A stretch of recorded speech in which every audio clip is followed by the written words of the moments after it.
My boss tried to destroy my career while I was fighting for my life in a hospital bed. 5 years later, her resume landed on my desk. If you've ever been overworked, underappreciated, or stabbed in the back by someone who smiled to your face, make sure you subscribe right now. Like this video, drop a comment if you believe in karma, because this story isn't just about revenge. It's about patience, proof, and the quiet power of doing things the right way. Let's get into it. I've been a people pleaser for as long as I can remember. The kind of person who says yes before fully hearing the question. The kind who believes that if I just work harder, stay later, give more, someone will eventually notice and appreciate it. I built my entire career on that mindset. For over 10 years, I worked in marketing, climbing slowly, carefully, doing everything asked of me and then some. I'd had good bosses, average ones, and then there was Pamela. Pamela was in her early 40s when she joined the company as VP of Marketing and Sales for a mid-sized retailer. I'd already been there a few years when she arrived, and the rumors started almost immediately. Whispers in hallways, tight-lipped comments in meetings. Apparently, she wasn't the company's first choice, or second, or even third. She was the fourth pick, brought in to satisfy shareholders who wanted a strong leadership presence. Even if that presence was mostly smoke and mirrors, from day one something felt off. I was a manager reporting directly to her, and on paper my role was demanding. In reality, it was impossible. I was responsible for making sure the website and physical stores were perfectly merchandised. I handled monthly sales materials, advertising campaigns, department budgets, project management, operations, reporting, presentations, creative briefs, everything. And when I say everything, I mean everything.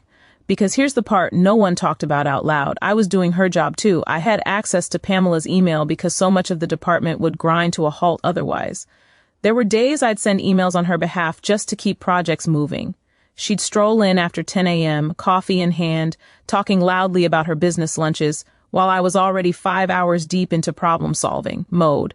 Pamela loved two things: spending money and throwing parties, company parties, launch parties, seasonal events, celebrations for milestones we hadn't even reached yet. And somehow I was the one planning all of them, booking vendors, coordinating schedules, justifying expenses. Every month I'd look at our budget and feel my stomach drop. We didn't have the money for these events, not even close. I raised concerns, carefully, respectfully. Pamela would wave me off and say, just pull from next month's budget. So I did.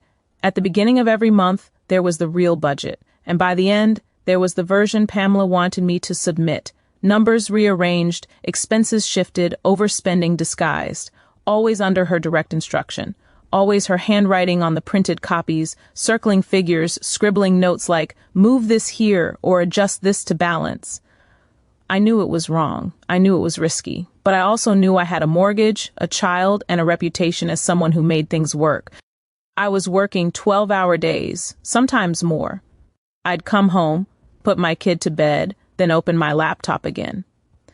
On weekends, I worked before my family woke up and after they went to sleep. My body was running on caffeine, adrenaline, and anxiety. Then came the holidays. Pamela's first major holiday season was a disaster. Sales were terrible, and instead of sticking to the carefully planned promotions from our buying and merchandising teams, she scrapped everything. She changed store visuals constantly, brought in new advertising and PR agencies, every single one run by her personal friends. Every change cost more money. Every pivot confused customers even more.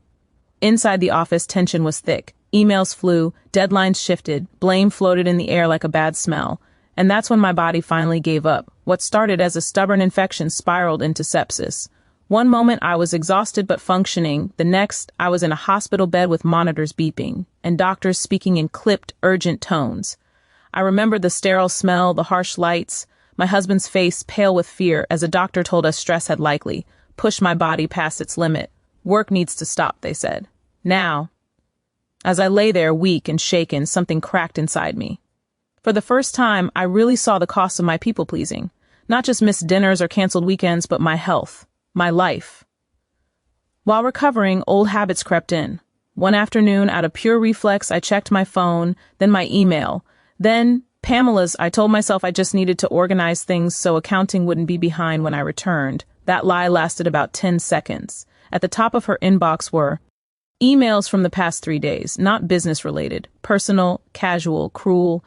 Pamela was emailing her friends, complaining that I couldn't just shake off sepsis and get back to work. I felt my chest tighten as I read her words, typed so casually while I lay in a hospital bed fighting an infection that could have killed me. She complained she couldn't find my notes, spreadsheets, or documents. Claimed everything was disorganized. I wanted to scream. Everything was on the shared drive, clearly labeled, painstakingly maintained.